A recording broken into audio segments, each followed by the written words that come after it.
يكون في مصر ومباراة تبقى ما بين مصر والسنغال، ولاعيب جمهور سنغالي يخش بلدنا ويحط تحت كلمة بلدنا 1000 شرطة ويعمل كده في لعبكم، يبقى انتوا غير امنين على اي حد.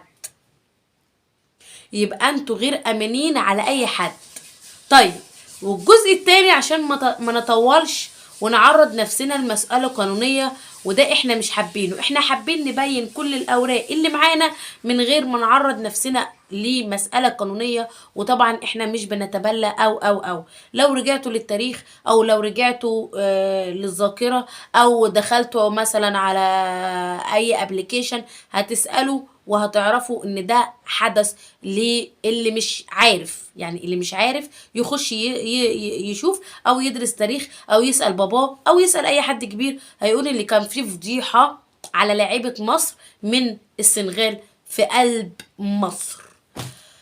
فانا ان شاء الله يعني التعليقات اللي انا شايفاها اللي ملهاش اي طعم ولا ليها اي دليل، اللي بيقولك تم دعوة للجمهور السنغالي، وخاصة القناص اللي كلنا شفناه كان بيبي صغير دلوقتي بقى بغل كبير، اللي كلنا شفناه وهو ماسك الليزر ومصدره على اي لعيب من منتخب مصر يبقى معاه الكورة، يبقى رجله فيها الكورة علشان يلخفنه ويفوت ال90 دقيقة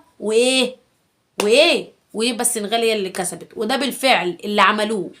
طبعا لخمنوا او لخفنوا زي ما بتقولوا ببلدكوا لاعيبة منتخب مصر، فبالتالي السنغال كسبت.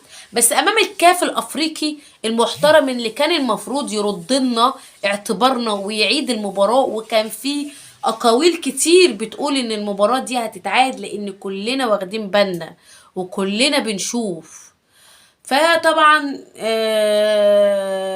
اتقال اشاعات كتير ان هيتم اعادة المباراة، ودي طبعا كنا مصدقينها جدا جدا لان كلنا عارفين ان تم ظلم منتخب المغرب. بس احنا رايحين نشتكي لناس واحنا اللي عاملين النصيبة؟ يعني مصر هي اللي عاملة النصيبة. التأمين في مصر ما كانش كامل، التأمين في مصر ما كانش كويس، ان احنا نندهس علينا في قلب بلدنا. فاللي طالعين بيستخفوا بعض او طالعين بيستخفوا نفسهم ويقولوا القناص وبعتنا دعوة للقناص يا حبيبي ما فيش الكلام ده في المغرب يا بابا، يا روح ماما وروح بابا وروح قلبي، ما فيش الكلام ده في المغرب. واتحداك لو شفنا اشكالكو في طنجة، اتحداك. لان اي واحد يا جماعة بيخش الملاعب دي مش بتهزر، الملاعب دي فيها تأمين تام. بمعنى اي واحد بيخش، يعني انا حبيت ان انا اقطع تذكره واخش بتفتش تفتيش كامل. فده مش هنشوفه في المغرب. انسى كل اللي بيتروج دلوقتي، ما هو الا يعني رعب بيرعبوا الجماهير. ده ان شاء الله مش هنشوفه في المغرب، لان المغرب كلنا عارفين ان هي لما بتنظم اي بطولة بتبقى من اولها لاخرها بيرفكت، مفيش هزار، مفيش كلام، مفيش حتى مناقشه ان انت تقف تتناقش معاه وتقول لي والنبي خلي بالك القناص بعتوله هيجيبوه مفيش الكلام ده. مفيش الكلام ده ولا في مناقشه للكلام ده. حتى امبارح انا طلعت وقلت يا ريت كلامه يوصل ويا ريت مش عارف ايه، واحنا اصلا مش محتاجين لكده. ليه؟ البطوله ملعوبه في المغرب بملعب طنجة، خلصت الحدودة. فما شوفش حد بعد مباراة بكرة ما تخلص ان شاء الله بإذن الله، اللي هيبقى ميعادها تقريبا يا 6 يا 7 حاجة زي كده، يطلع يقول اصل مصر خرجت بسبب القناص. مفيش الكلام ده يا بابا، انسى انك تشوف الكلام ده. انسى. مصر لو خرجت بكرة هيبقى ده امكانياتها، وهيبقى الصراحة شرف لينا وهنسقف له. محدش ينتظر ان احنا هنطلع نهاجم لاعيبة مصر، لا، لاعيبة مصر عملت اللي كلنا افتوجئنا به. يعني انا واحدة من الناس اللي قلت مصر هتخرج، مصر مش عارف ايه، او الجزائر يعني. وما جبت سيرة تونس خالص.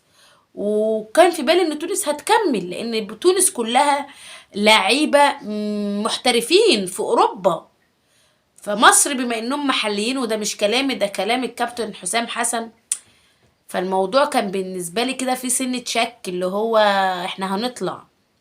فربنا خيب ظني وظن جمهور مصر اللي كله كان شايف ان ده مش منتخب ودي مش لعيبة. والحمد لله وصلنا لربع النهائي، وده شرف كبير جدا، وده كان حلم كبير جدا. طبعا كلنا صحينا الصبح على خبر محمد صلاح وشكره واستقباله اللي كان خلى العالم كله يتحدث عنه بطنجة. طبعا هم كانوا يعني كانت المغرب مستضافاهم في أجادير. وطبعا طلع محمد صلاح وقال ان ده افخم استقبال واحسن استقبال واحسن معسكر واحسن تنظيم، احسن كمان من تنظيم 2019 بمصر. ذهب الحق، ذهب الحق. واحد من عكر داركو طلع وقال ان ده كان احسن تنظيم، احسن من تنظيم 2019 بمصر. فيا ريت نتمدن شويه ويا ريت نتعلم من المغرب. ولكن خلينا اكمل بقيه معلومتي عشان ما نتوهش من بعض. فتم صباحا نقل لاعيبه منتخب مصر او بعثه منتخب مصر من اجادير لطنجة عشان يعني يجهزوا نفسهم استعدادا لمباراه مصر والسنغال. وان شاء الله تبقى مباراه سلسه ونتفرج على حاجه زي ما بيقولوا كده زي السكينه في الحلاوه، ما فيهاش اي مشكله. وده طبعا ان انا يعني انا حاطه في بطني بطيخه صيفي، لان ده تنظيم نظيف. بمعنى ان ما حدش يلعب في ودانكو ويقول ان ده هيجي ولا ده هيجي والملعب هيبقى فيه شماريخ وهيبقى فيه مش عارف. لا لا لا لا, لا. احنا هنا في حضرة العو اللي هو عنده الهزار ما بيهزرش. وده لو يدل على كلامي نرجع للجزائر واللي عملته، تم عقوبتهم ب3 مليون، ب300 مليون، رقم ما بيهزرش. حتى الجماهير اتعاقبت، حتى الجماهير اللي تم قطع العملة المغربية من غلهم ومن سفرهم، حتى دول اتعاقبوا عقاب شديد من الكاف. وفي منهم من مصادرنا الخاصة اتقفشوا في المطار. فضيحة زي ما بيقولوا كده بالعربي من عندنا، يعني بلاش نقولها عشان احنا جمهور محترم برضو، بس كانت فضيحة عالمية. اتقفشوا في المطار. كلامي هنا موجه للجمهور الجزائري اللي بلا شرف، تمام، اللي بلا شرف. في جزء الصراحة محترم عشان ما ناخدش العاطل في الباطل، انما كلامي هنا موجه للجزء اللي قطع عملة المغرب وداس على علم المغرب.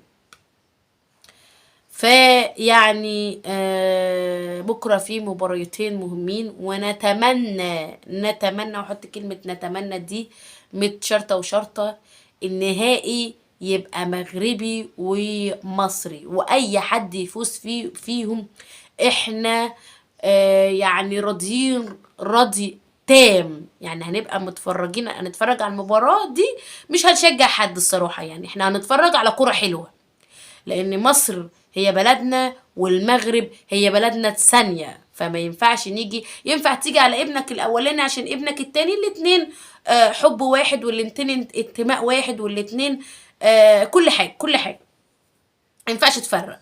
فانت هنا لو حدثت فعلا وتمت المباراة النهائي ما بين مصر والمغرب، حط في دماغك ان انت عايز تتفرج على كورة حلوة فقط لا غير، والنهائي يبقى لأي حد. وغير كده وكده مصر حتى لو خرجت في النهائي فهي برضو ليها جوائز وليها برضو